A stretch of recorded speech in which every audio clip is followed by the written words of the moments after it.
301 ఈ శవాల్ని శవ పరీక్ష పంపించు. మున్సిపు గారు, ఈ శవాలను మోయడానికి 2 మనుషులు పంపించండి. రేయ్, 2 మనుషులు వెళ్ళి ఆ శవాలు పడ్డానికి సాయం చేయండి రా. భయం ఎందుకురా, నేను ఉన్నాను కదా, వెళ్ళండి.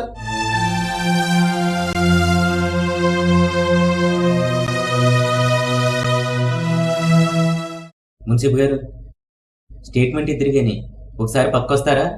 ఒరే అప్పన్న, 2 కుర్చీలు పట్టుకురారా వెళ్ళి. మున్సిపు గారు, మీకు ఎవరి మీద అనుమానం ఉందా? ఎవరినైనా అనుమానించగలమండి. ఇద్దరు ఈ గ్రామానికి సింహం లాంటి వాళ్ళే. వాళ్ళ మీద చెయ్యెత్తగలిగే ధైర్యం ఈ గ్రామంలో ఎవరికి ఉందండి?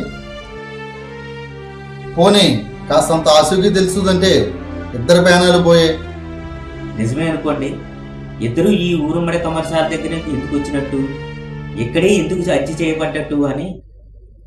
ఇద్దరిదే ఒకటే పాడుకున్నాం కదా అండి. మా ఊరుడేలండి, హరిశ్చంద్రుడని. అవునండి, నేనన్నీ నిజాలే చెప్తానండి. నా పేరు హరిశ్చంద్రుడండి. అయితే వీళ్ళని ఎవరు చంపారో చెప్పగలవా? వాళ్ళని ఎవరు చంపగలరండి? వాళ్ళే ఒకళ్ళొకరు పొడి చేసుకుని ఉండాలి. అయితే ఆ పరిస్థితి ఎందుకు వచ్చిందంటావు? ఆ విషయం మున్సిపు గారు చెప్తేనే బాగుంటుందండి. ఎస్ఐ గారు, పోయినోళ్ళు 2 పెద్దోళ్ళు. పోయినోళ్ళ గురించి చెడు ఎలా చెప్పుకుంటారు?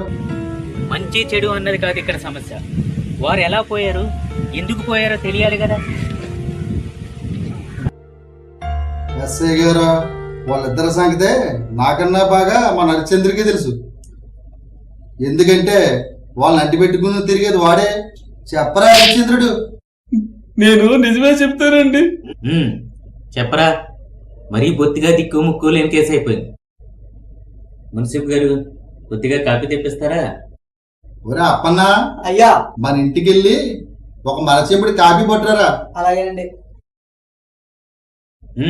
నువ్వు చెప్పరా. వాళ్ళిద్దరిదే పరాయాడదంటే పరిచే గుణం అండి. ఈ సీతాల కాస్త అందంగానే కాపాడింది వాళ్ళిద్దరికి. ఊరమ్మరి కమ్మరుడు పెళ్ళం కదండి, లోకువా. అందుకే వీళ్ళిద్దరూ దీని మీద కన్నేసారు. ఆడదాని విషయం కదండి, పౌరుషాలు పెరిగిపోయి ఉంటాయి. ఒకరినొకరు పొడి చేసుకుంటారు. పొడుచుకోవడం మాత్రమే చూడలేదండు. ఏమండి మున్సిపు గారు, మీరేమంటారు? ఆడు చెప్పింది నిజమేనండి. మరి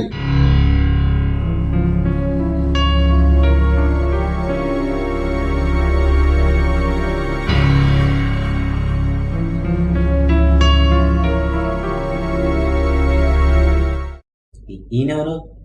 రాముడని ఊరమ్మటి కమ్మరండి. దాని మొగుడండి. ఎక్కడి నుంచి వస్తున్నావు నువ్వు? పట్నం నుంచి వస్తున్నాను బాబయ్య. ఆడు నేను సాయంకాలం పట్టణం వెళ్ళాడండి. వెళ్తూ నాకు ఆపట్టాడు. బండి సామాన్లు పట్టుకు ఇప్పుడే వస్తున్నాడు. ఎవరి బండికి? రాయుడు కాపు గారిని ఎక్కడానికండి బాబయ్య. ఆయన పంపిస్తే నేను పట్నం వెళ్ళాను బాబయ్య. మీ ఆవిడ పేరేమిటి? సీతాలండి. సీతాలు, ఇట్రా.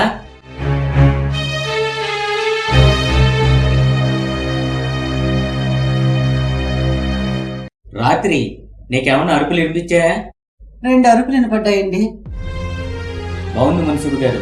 హరిశ్చంద్రుడు చెప్పింది మీ స్టేట్మెంట్ కింద రాసుకుంటారు. వాడి స్టేట్మెంట్కి అంత విలువ లేకపోవచ్చు. చూడండి, శవాలు రెండింటినీ శవ పరీక్ష పంపిస్తాను. అంతటకుడు అతులు అతులే కాబట్టి, అంటే 2 ప్రాణాలు పోయాయి కాబట్టి దీనికి పెద్ద కేసు ఏమీ ఉండకపోవచ్చు. ఎస్ఐ గారు, అదే చెప్దాం అనుకుంటున్నానండి. పోయినోళ్ళు 2 పెద్దోళ్ళు. మళ్ళీ హాస్పిటల్లో డాక్టర్లో కోతలో అయ్యి పెట్టకుండా 2 బంధువులు వచ్చారు. ఆ శవాలను వాళ్ళకి అప్పగిస్తే మిగిలిన తను జరుపుకుంటారు. సరేనండి. 301 వాళ్ళ శవాల్ని వాళ్ళ బంధువులకు అప్పగించు. సరేనండి, వస్తాను.